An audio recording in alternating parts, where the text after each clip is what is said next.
Vas-y, vas-y. Vas-y, vas-y. Non, j'ai pas fait. C'était pas fait. Pas la tête, hein. Non. Oh my God.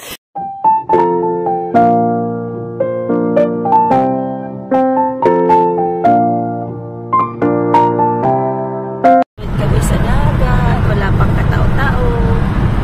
Mamaya pag alis namin makita mo dami ng cars.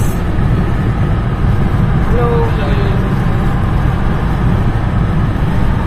Ito yung dagat sa kabila. Tapos dito sa kabila, parang lake.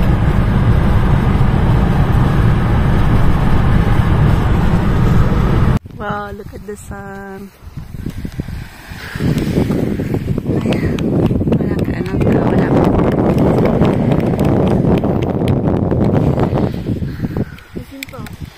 No. Yung isda si Frank doon sa malayo. Ayun. Ayun. Alam ko nakahuli siya. Maliit. Yan, wala pa yung mga boat. Mamaya pang darating mga 10 o'clock. Anong oras na? What time is it, Sam? It's like maybe 9 o'clock. So, hindi pa. Dumarating po yung mga boat, mga 10. Kaya lang pag dumating na po, ako, amoy gasolina. Kasi mga 5 din yung, yung nag-papark dito sa, lapit lang sa seashore.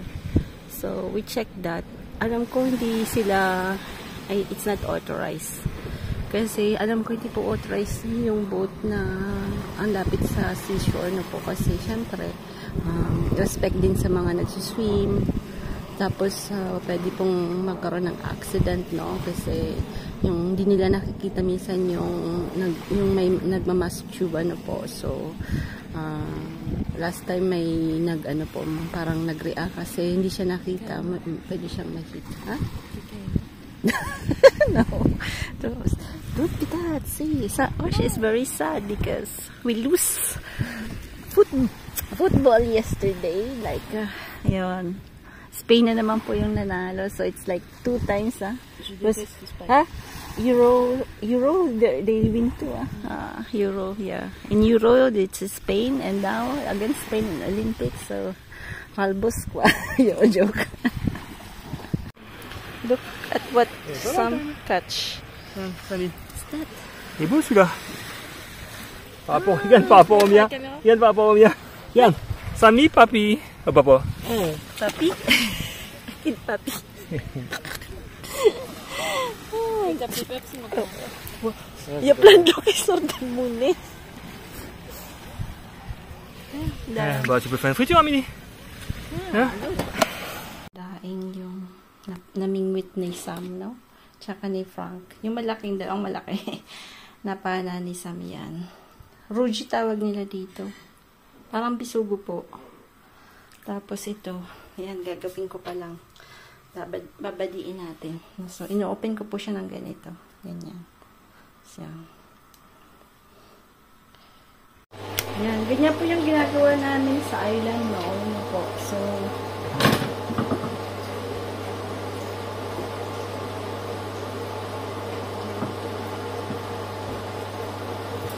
pero masarap po siya, ha? Kasi fresh na daing. Siyempre fresh po. Mas masarap.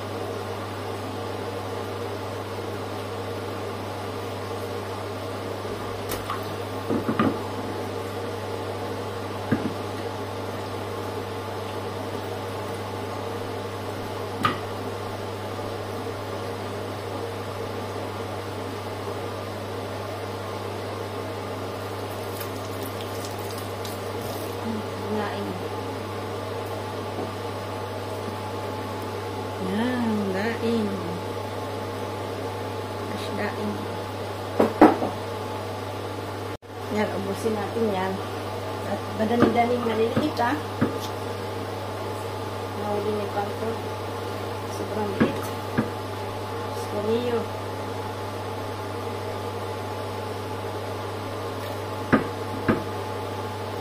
Sobrang liit talaga. Ulo, kakainin mo nito, ah. Sabi niya siya daw nilinis. Sabi ko, nako, huwag na. Nako, hindi mo kaya yan.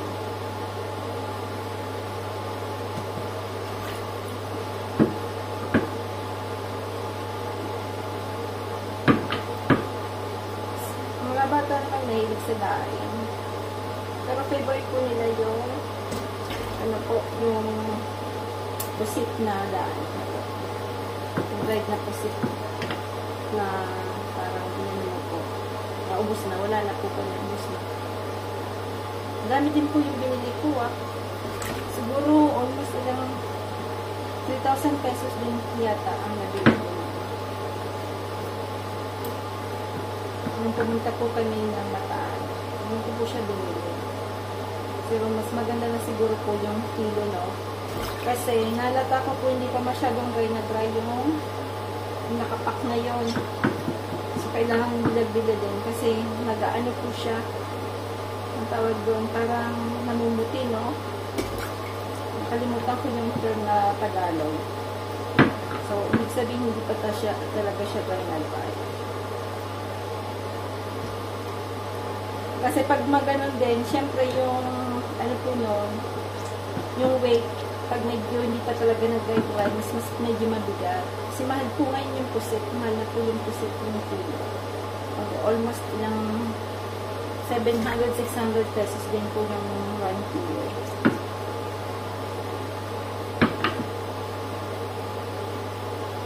Buti na lang kamo, hindi yung sa amin bawal magdala. Kasi may ibang country, bawal po magdala ng mga dry, mga ganyan. Bawal lang daw yata yung pork. Kasi kung di ba nagkaroon po ng parang problema sa pork. Yan. Ito yung nahuli ni Crack. Sobrang kaliliit. Yan.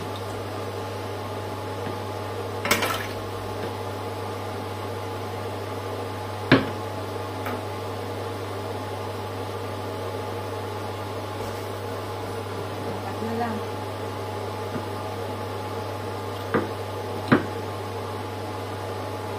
Dati nung nas puputikot ko ka na yung mga nahuli po nilang bisugong na nili. Dinadain po namin. Binibilad po namin sa tabi ng dagat.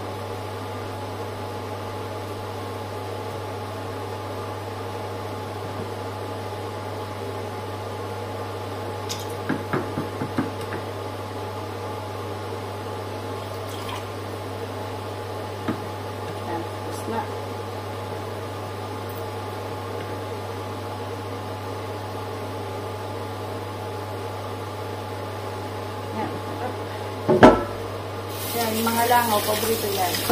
Pagka nagda, nakito. Naabang nila yan.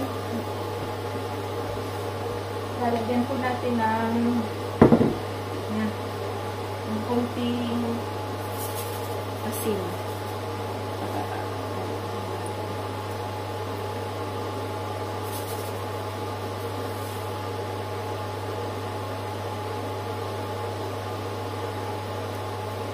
May suka po yan na puti, sukang puti po yan. So, parang bago po biladin, kailangan ibabad sa sukang puti. At aasin ang din niyo po. Para medyo alat-alat din.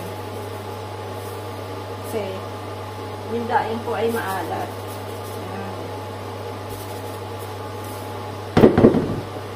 Yan na po yung ating dinaing. Mabilisan. So, ayusin na natin ito. Marami pong langaw.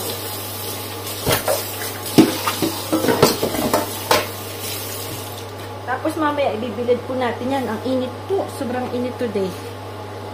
Yan po yung daing, no? So, yung rinay natin. Yung malaki, hindi pa talaga siya masyadong dry. So, yan, malagsip na. Yan po, malagsip na siya. Yan.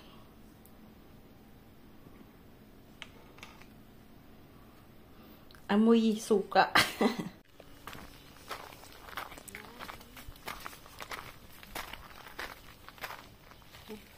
Oh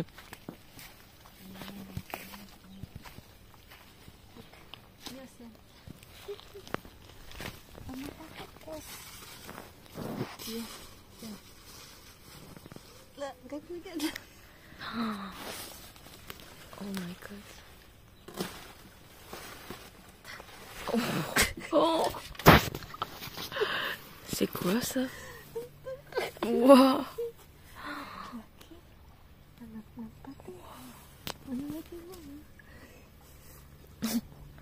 Il est énorme. Plus gros que la tête.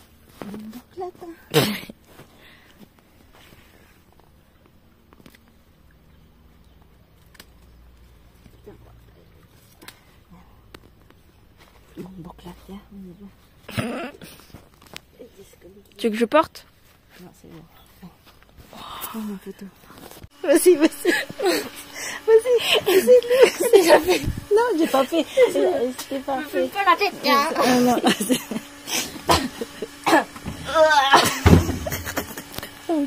Yung kalabasa natin, kanina na kinuha namin ni Osh.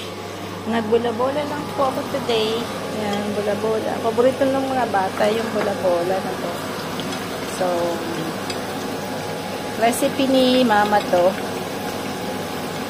Hanggang ngayon po, paborito ng mga bata. So, parati po ako nagbula-bola din pag nandito sila.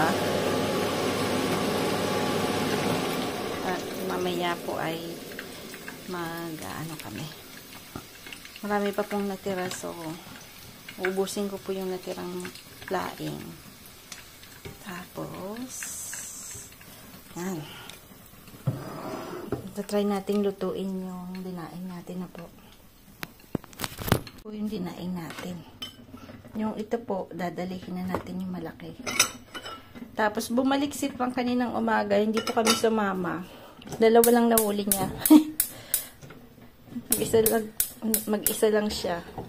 Sabi niya pupunta daw siya kasi meron pa po siyang ayan yung dalawa nahuli niyang maliit. Ito yung nahuli ni Sam. Parang bisugo siya. Ayan. So, piprituhin natin. Dalawang tong malaki na nahuli ni Sam yan. Ayan. So, tapos ito yung ibang maliit na nahuli ni Frank.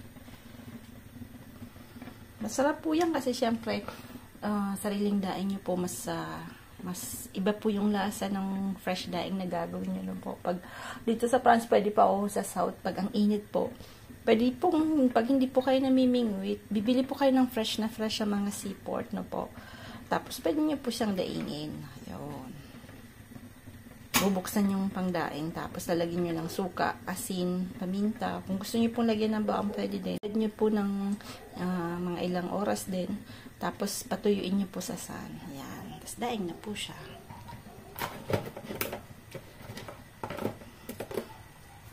Fresh pa po siya, mabango pa. Yan. Yung binadi. Tapos ito po, yung pinag-anuhan natin, luto natin yung kangkong dyan.